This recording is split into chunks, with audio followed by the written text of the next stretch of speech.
Hey, it's Andrew from B&H. Welcome to my home studio. And today we're going to check out two new products from Lang Electronics, the Silverr 47 dual channel tube preamplifier and the P.Lane Type 436 all tube Vari-Mu compressor. We're going to record a track with some help from Gabe on saxophones, and Gabe and I are going to go old school. We're going to record and mix in mono. I will do a deeper dive into these units and walk you through them, as well as show you isolated individual instruments. But first, let's hear them in action on the whole track.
Heritage Audio revived the Lang Electronics brand a couple of years ago with the reissue of the PEQ2 program equalizer, and followed it up last year with the release of the 312L 500 series preamp.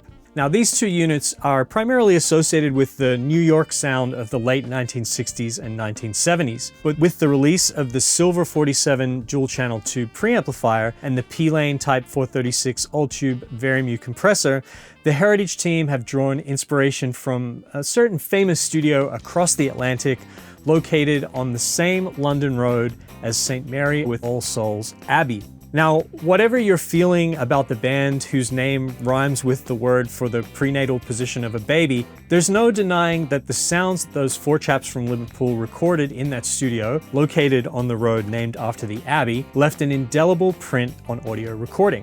While musical chemistry indubitably played a substantial part, the contribution of the actual recording equipment shouldn't be underestimated. So, the question then remains, how can these units help you?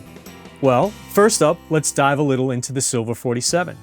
This dual-channel tube preamplifier seeks to reproduce the sound of the modular gain stage design that was used in virtually every section of the aforementioned studio's in-house designed and built console. With a tube complement that's very close to the original design, the Silverr 47 features a new old stock 6AU6 tube for the input, while the original featured an EF86 tube in this place, but the Silverr 47 shares the original's use of an E88CC tube for the output stage. Now, depending on who you talk to in the vacuum tube world, the 6AU6 is an acceptable substitute for the EF86, meaning that the Silverr 47 features the same pentode triode tube combination as the original, which is a hallmark of the sound.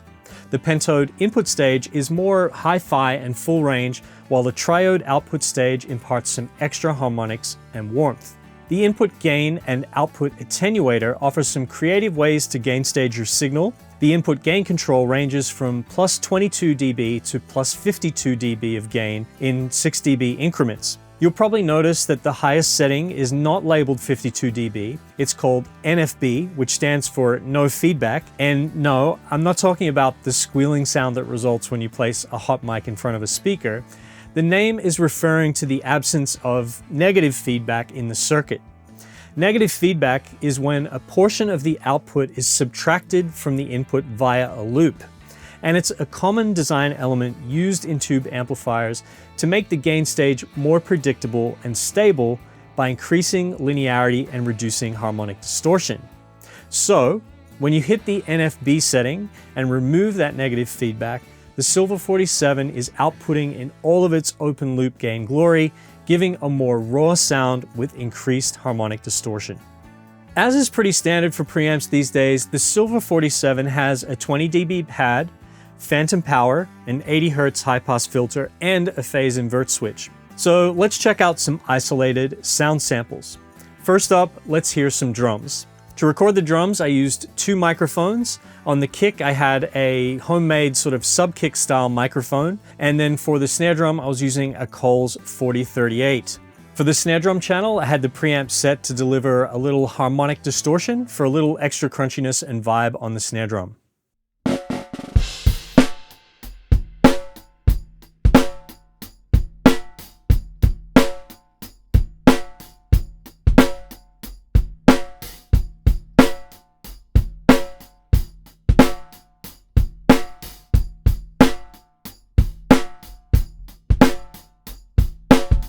Next up, let's take a listen to the Silverr 47 on organ.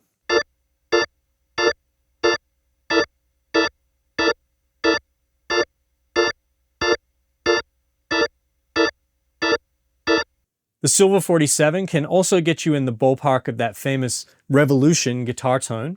In this example, I'm plugged into the DI of channel 1 and I'm cascading the output of channel 1 into the input of channel 2 via an XLR cable to create some tube overdrive.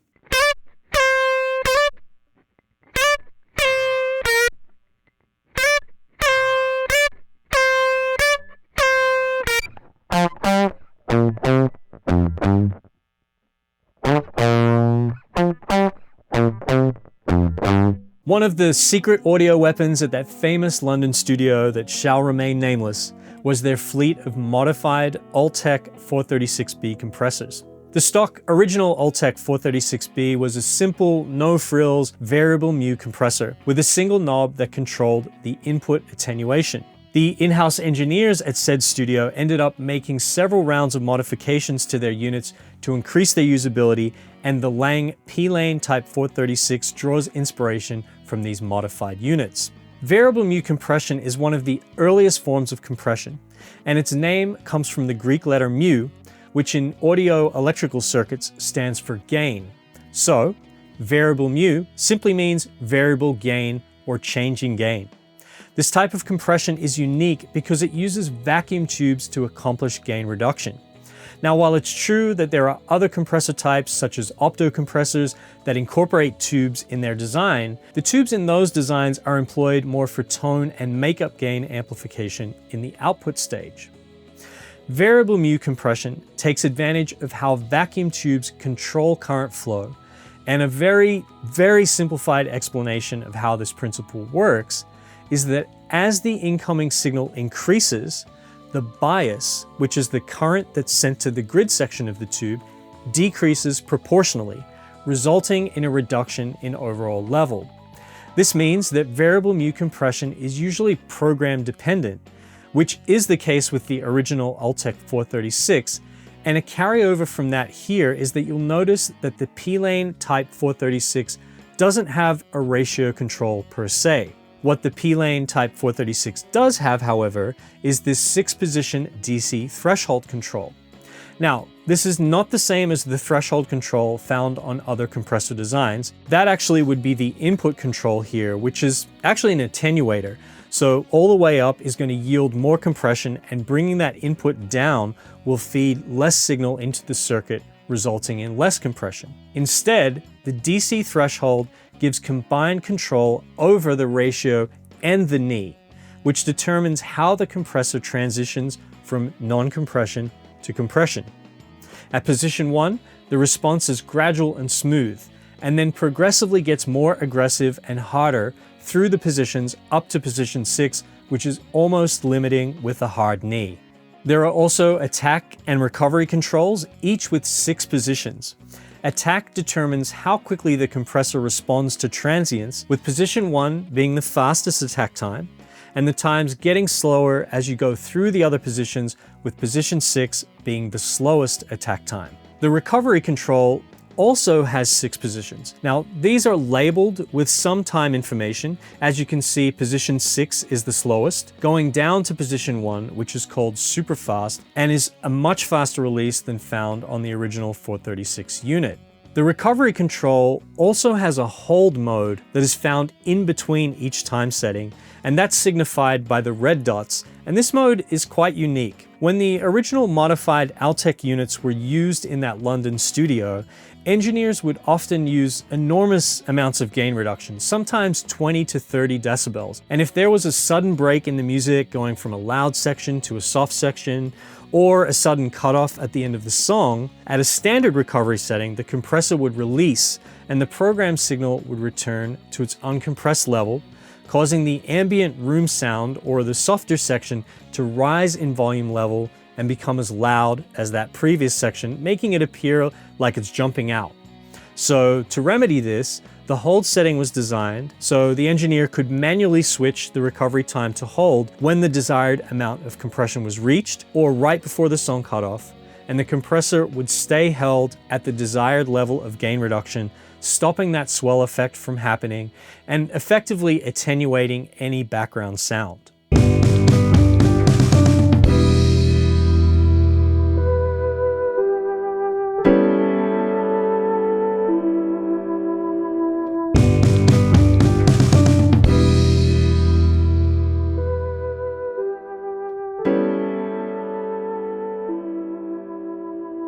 So let's check out a couple of other sound examples using the P.Lane 436. These were all recorded through the Silverr 47 preamp. First up, you'll hear bass, then you'll hear horns, and then let's listen to the full mix.